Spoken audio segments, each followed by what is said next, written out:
अभिलेखहरूमा गोपालहरू र महेशपालहरू काठमाडौँ उपत्यकाको दक्षिण पश्चिम कुनामा माता तीर्थमा राजधानी भएको प्रारम्भिक शासकहरू मानिन्छ। 7औं वा 8औं शताब्दी ईसापूर्वदेखि किराँतीहरूले उपत्यकामा शासन गरेको भनिन्छ। तिनीहरूका प्रसिद्ध राजा यलम्बरको पनि महाकाव्य महाभारतमा उल्लेख छ। लगभग 300 इस्वीमा लिच्छवीहरू उत्तरी भारतबाट आएर किराँतीहरूलाई पराजित गरे। 7औं शताब्दीको प्रारम्भमा प्रथम ठकुरी राजा अंशुवर्माले आफ्नो ससुरा लिच्छवीबाट राजगद्दी सम्हालेका थिए। उनले आफ्नी छोरी भृगुदीको विवाह प्रख्यात तिब्बती राजा सोङसेन गाम्पोसँग गरे, जसले गर्दा तिब्बतसँग राम्रो सम्बन्ध स्थापित भयो। आफ्नो 550 वर्षको शासनकालमा मल्लहरूले धेरै मन्दिरहरू र रमणीय वर्गहरू भएका भव्य दरबारहरूको निर्माण गरे। तिनीहरूको शासनकालमा समाज र सहरहरू व्यवस्थित भए, धार्मिक चाडपर्वहरू सुरु गरियो र साहित्य, सङ्गीत र कलालाई प्रोत्साहन गरियो। यक्षमल्लको मृत्युपछि उपत्यकालाई काठमाडौँ, भक्तपुर र पाटन गरी 3 राज्यमा विभाजन गरियो। यस समयमा नेपाल आज हामी जान्दछौँ लगभग 46 स्वतन्त्र राज्यहरूमा विभाजित थियो। तीमध्ये एक शाह शासक भएको गोर्खा राज्य थियो। पृथ्वीनारायण शाह नामक महत्त्वाकांक्षी गोर्खा राजाले विजयी अभियानमा निस्किए, जसले 1769 सम्ममा कीर्तिपुर सहित उपत्यकाका सबै राज्यहरूलाई पराजित गरे, जुन एक स्वतन्त्र राज्य थियो। नयाँ अधिग्रहण गरिएका राज्यहरूलाई आफ्नो राज्य गोर्खामा गाभ्नुको सट्टा पृथ्वीनारायण शाहले आफ्नो राजधानी काठमाडौँ सार्ने निर्णय गरे र शाहवंश स्थापना गरे, जसले 1769 देखि 2008 सम्म एकीकृत नेपालमा शासन गर्यो। 19औं शताब्दीको मध्यतिर जङ्गबहादुर राणा शाह राजालाई केवल फिगर हेडमा रिलिज गर्दै निरङ्कुश सत्ता चलाउने नेपालको पहिलो प्रधानमन्त्री बने। उनले 104 वर्षसम्म राणा प्रधानमन्त्रीहरूको वंशानुगत शासन सुरु गरे। राणाको सत्ताच्युत भए लगतै राजा त्रिभुवनलाई राज्यको प्रमुखको रूपमा पुनर्स्थापित गरियो। सन् 1959 को प्रारम्भमा त्रिभुवनका छोरा राजा महेन्द्रले नयाँ संविधान जारी गरे र राष्ट्रिय सभाको लागि पहिलो लोकतान्त्रिक चुनाव भयो। नेपाली काङ्ग्रेस विजयी भयो र उनीहरूका नेता विश्वेश्वर प्रसाद कोइरालाले सरकार बनाएर प्रधानमन्त्री बने। तर सन् 1960 सम्ममा राजा महेन्द्रले आफ्नो विचार परिवर्तन गरी पहिलो लोकतान्त्रिक सरकारलाई खारेज गर्दै संसद विघटन गरेका थिए। राजनीतिक दलहरू प्रतिबन्धित हुँदा धेरै वर्षको सङ्घर्षपछि अन्ततः 1990 मा जनआन्दोलन सुरु गर्ने साहस जुटाए। लोकतन्त्रको लागि मार्ग प्रशस्त गर्दै तत्कालीन राजा वीरेन्द्रले संवैधानिक सुधार स्वीकार गरे र राजालाई राज्य प्रमुख र कार्यकारी प्रधानमन्त्रीको रूपमा बहुदलीय संसद स्थापना गरे। मे 1991 मा नेपालमा पहिलो पटक संसदीय निर्वाचन भयो। सन् 1996 फेब्रुअरीमा माओवादी पार्टीहरूले राजतन्त्र र निर्वाचित सरकार विरुद्ध जनयुद्धको घोषणा गरे। शाह विस्तार युग 1806 देखि 1846 को समयमा मुक्तियार भीमसेन थापा सन् 1806 देखि सन् 1837 सम्म। राणाजङ पाण्डे सन् 1837।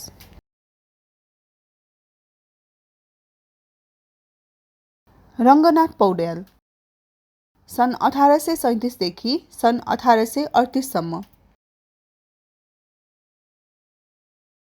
चौतारिया पुष्कर शाह सन् 1838 देखि सन् 1839 सम्म। राणाजङ पाण्डे सन् 1839 देखि सन् 1840 सम्म।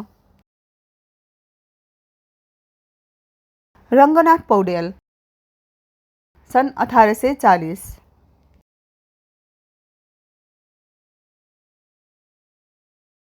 फतेह जंग शाह सन् 1840 देखि सन् 1843 सम्म। मतवर सिंह थापा सन् 1843 देखि सन् 1845 सम्म। फतेह जंग शाह सन् 1845 देखि सन् 1846 सम्म। शाह विस्तारकालमा यी प्रधानमन्त्री थिए। जङ्गबहादुर राणा सन् 1846 देखि सन् 1856 सम्म। बम बहादुर कुँवर सन् 1856 देखि सन् 1857 सम्म। कृष्ण बहादुर कुँवर राणा सन् 1857।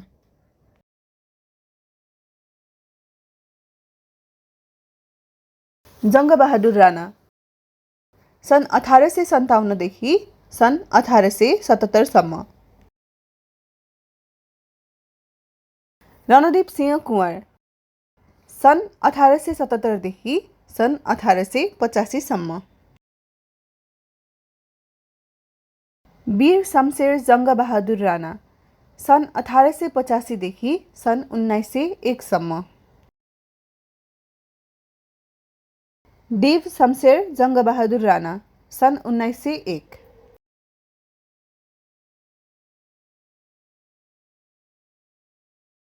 चन्द्र शमशेर जङ्गबहादुर राणा सन् 1901 देखि सन् 1929 सम्म। भीम शमशेर जङ्गबहादुर राणा सन् 1929 देखि सन् 1932 सम्म। जुद्ध शमशेर जङ्गबहादुर राणा सन् 1932 देखि सन् 1945 सम्म। पद्म शमशेर जङ्गबहादुर राणा सन् 1945 देखि सन् 1948 सम्म। मोहन शमशेर जङ्गबहादुर राणा सन् 1948 देखि सन् 1951 सम्म। यिनीहरू राणाकालका प्रधानमन्त्री थिए। मातृका प्रसाद कोइराला विक्रम सम्वत 2008 मङ्सिर 1 देखि 2009 श्रावण 30 सम्म। त्रिभुवन वीर विक्रम शाह विक्रम सम्वत 2009 श्रावण 30 देखि 2010 असार 2 सम्म। मातृका प्रसाद कोइराला विक्रम सम्वत 2010 असार 2 देखि 2011 चैत्र 29 सम्म।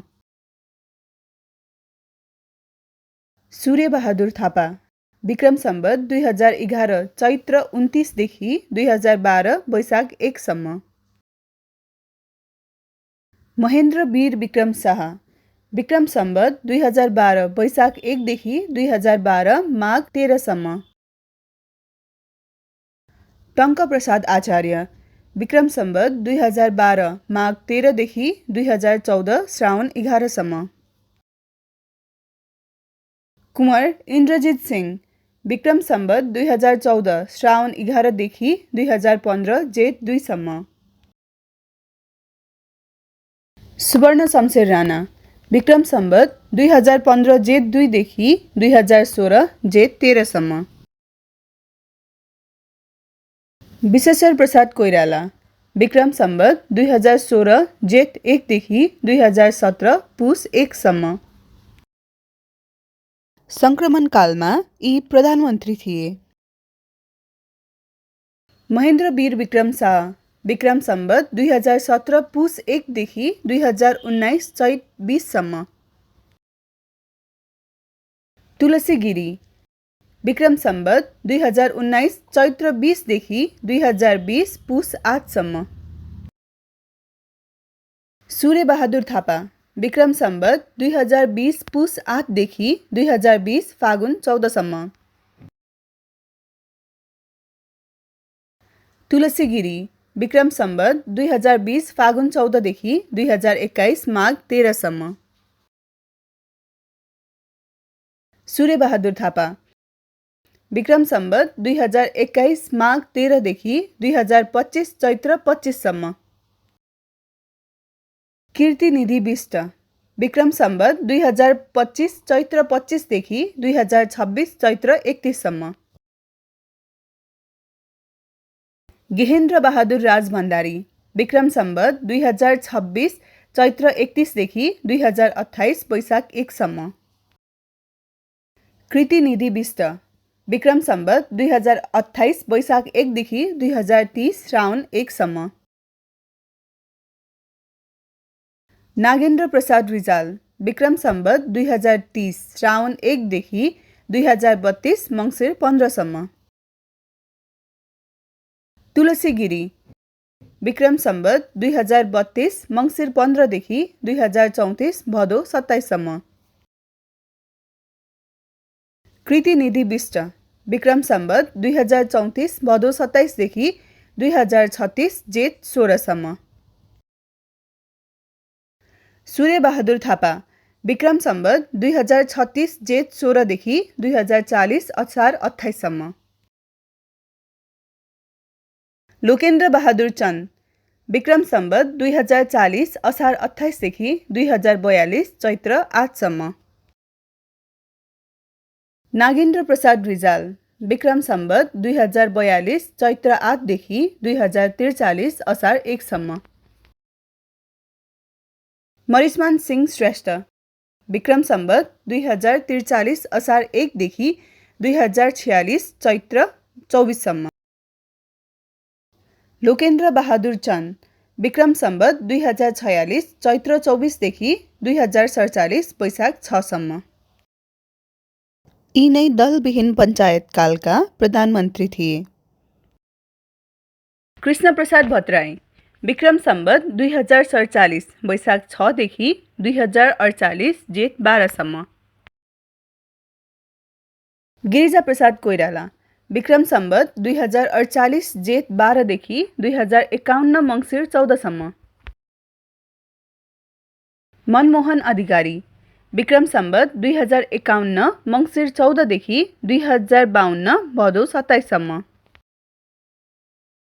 शेरबहादुर देउवा विक्रम सम्वत 2052 भदौ 27 देखि 2053 फागुन 29 सम्म। लोकेन्द्र बहादुर चन्द विक्रम सम्वत 2053 फागुन 29 देखि 2054 असोज 21 सम्म। सूर्यबहादुर थापा विक्रम सम्वत 2054 असोज 21 देखि 2055 वैशाख 2 सम्म। गिरिजा प्रसाद कोइराला विक्रम सम्वत 2055 वैशाख 2 देखि 2056 जेठ 17 सम्म।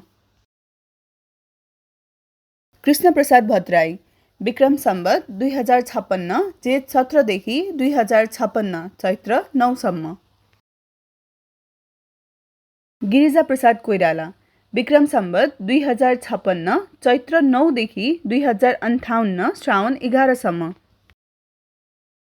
शेरबहादुर देउवा विक्रम सम्वत 2058 श्रावण 11 देखि 2059 असोज 18 सम्म।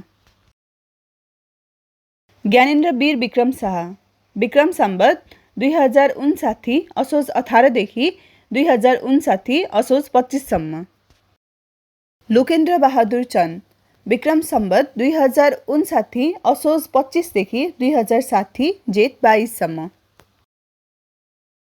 सूर्यबहादुर थापा विक्रम सम्वत 2060 जेठ 22 देखि 2061 जेठ 21 सम्म।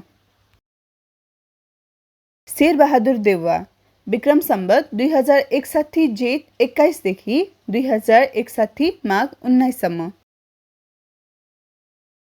ज्ञानेन्द्र वीर विक्रम शाह विक्रम सम्वत 2061 माघ 19 देखि 2063 वैशाख 12 सम्म। गिरिजा प्रसाद कोइराला विक्रम सम्वत 2063 वैशाख 12 देखि 2065 जेठ 15 सम्म। संवैधानिक राजतन्त्रमा यी प्रधानमन्त्री थिए। गिरिजा प्रसाद कोइराला 2065 जेठ 15 देखि 2065 भदौ 2 सम्म। पुष्पकमल दाहाल विक्रम सम्वत 2065 भदौ 2 देखि 2066 जेठ 11 सम्म।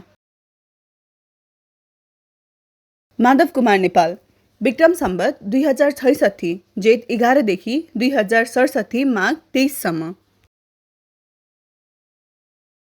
झलनाथ खनाल विक्रम सम्वत 2067 माघ 23 देखि 2068 भदौ 12 सम्म।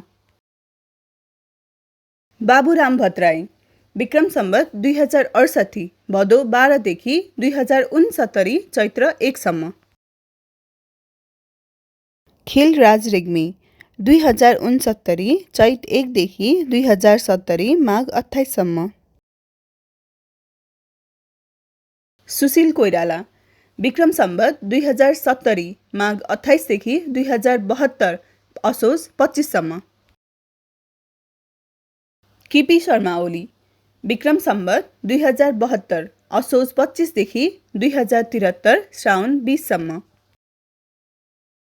पुष्पकमल दाहाल विक्रम सम्वत 2073 श्रावण 20 देखि 2074 जेठ 24 सम्म।